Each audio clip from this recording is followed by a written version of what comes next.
Hi guys, Rob here, and today I'm going to show you how to get to Pamilacan Island. Now I spent one night there. I was going to spend 2 nights, but because of the typhoon, there's no power there, so I cut my trip there short. So I'm going to show you what to see and what to do. And also a couple of places you can stay at, including some budget options. Let's go. Firstly, it's that little red pin on the map, just off the mainland of Bohol.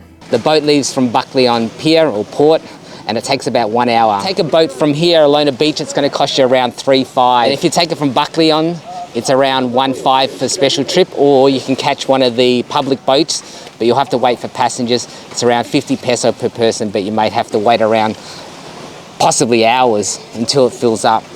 You also have to consider, if you're staying on Alona Beach, the extra time it takes and the inconveniences, as well as extra costs for, say, the tricycle. Overall though, it is still a cheaper option. So I'm at the pier here. That's the boat that goes to Pamilcan Island. So you have to wait till it fills up before it'll go. So who knows how long that's going to take. So what seemed like an eternity waiting in the hot sun, I bit the bullet and said, let's do it and take the special trip. They originally told me 2,000 because of the choppy waters. I tried to negotiate, but I could only get it down to 1,800. And you know, it's a bit of that roll in the foreign sucker who'll overpay. Anyway, after the back and forth with the prices, we headed off. And the first thing I noticed, the water wasn't that choppy. And the trip to the island takes about an hour. The boat also had some cargo, so they were making a nice little profit on this run. So you may want to check with the homestay or resort and see if you can pre-arrange something. So this is the info the resort sent me to give you a better guide on prices and what to expect. So we're just going to explore Pamilican Island a little bit. There's a village here, so just to check it out a little bit. So there was a little bakery, and you can walk to the other side of the island where there's another little beach. So this is the Spanish watchtower. They did do some repair work to the tower, but it doesn't quite look as good now. It's lost a little bit of that old Spanish charm with the modern patchwork. I came here about 6 or 7 years ago, and it seems nothing much changes on this island. You know, laid back, quiet village life. So what you got here is some accommodation on this corner of the island. Now accommodation here is pretty simple. It's just basic room with fan. When I was looking to book, there are a few places on booking sites, so have a check it there. There's some homestays and all that. So this is some cottages you can rent out, 600 overnight, or if you pay 1,000, you can get 3 meals included. You can contact them on this number, or they're also on Facebook. Another place worth checking out is Mary's. This is Mary's Pamilacan Cottages. And you can search on Facebook, 1,000 for a night, including 3 meals. 3 meals, yeah. Okay. 7 rooms, 2 family, good for 4 people? Good for 4 or 6 people. 4 to 6 people. So this is inside the cottage, just a bed and fan really. There's a little balcony on the front to sit out on. How much is the family room? 1.5, good for up to 4 people? Yeah. No meals. Mary's Pamilacan Cottages. Okay, Facebook if you want to Yeah. message through Facebook. He was always in our office in Baclayon. I'll just get the number. So I'm staying at Liwayway Resort here in Pamilcan Island. The front has got a white sandy beach. Sitting back under the shade, you can get some lovely views of the ocean here. So this is my home tonight. I've got the family suite, and from my room I can hear and see the ocean. Not sure if you can see that in the camera. So this is what's inside the room.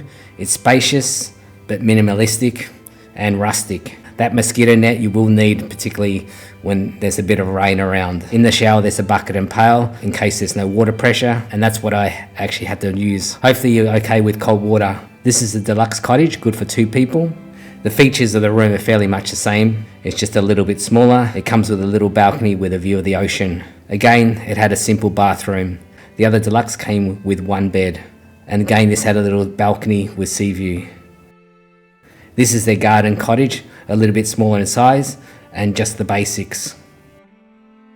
So these are the rooms at the back, pretty much all the same feel as the other rooms. So if you're okay with basic rustic accommodation, you can book them on third-party sites such as booking.com or Agoda. They also have their own website as well as Facebook page that you can contact them on. For other accommodation options, you can also try Airbnb. This is a dinner, which was quite nice actually. So at 6:30 at night, I'm just using a flashlight here, if you can see here. There's no power here, so I'm living it rough here. So that's where I'm sleeping tonight.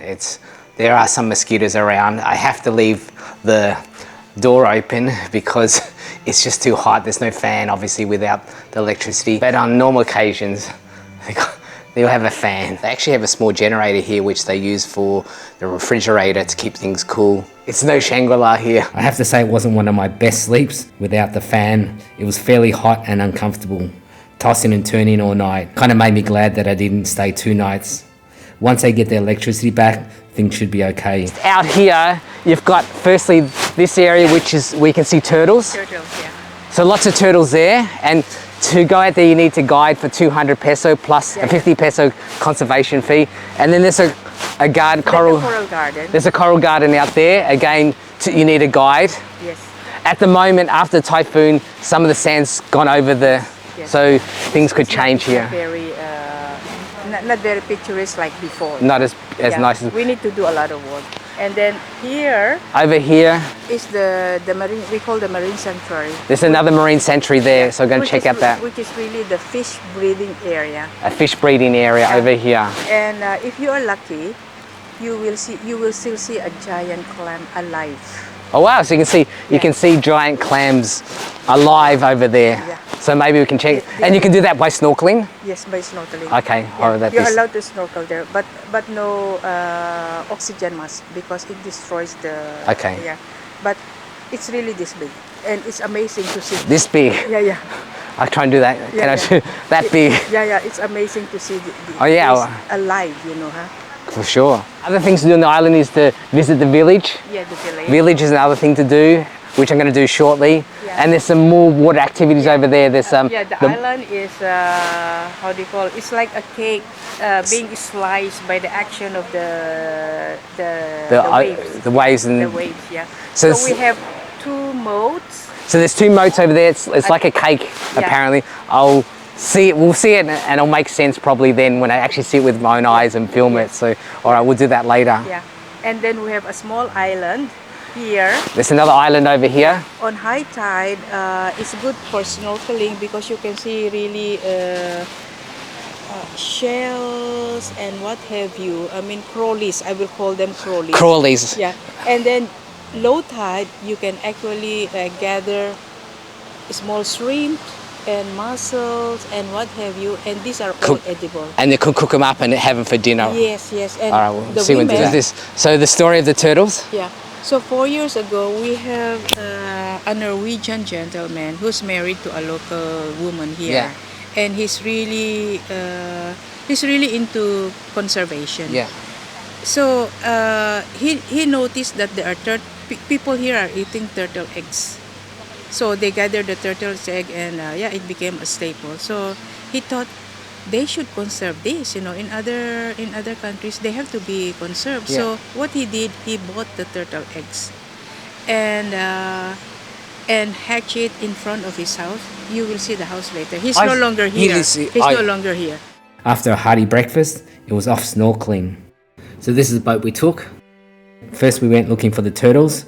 Visibility wasn't that great on the day we went, but we did manage to see some turtles out in the distance. Hopefully you can see them on camera. All up I saw about 4 turtles. Next was the coral gardens. Even after the typhoon, there was some nice corals and marine life. Unfortunately, I didn't give enough time between breakfast and the snorkeling, and I started to feel real sick, and I had to call it quits early. If you don't mind coming into a place without all the luxuries, just get back to nature. This is the place. It's just calm and relaxing. Look at the beach behind me. There is a few sandflies though. People are hanging out by the beach now. This island's only got 1,800 inhabitants, I think, so it's not a very largely populated place. If you want to get away from the hustle and bustle and just enjoy the simple things in life, this is the place for you.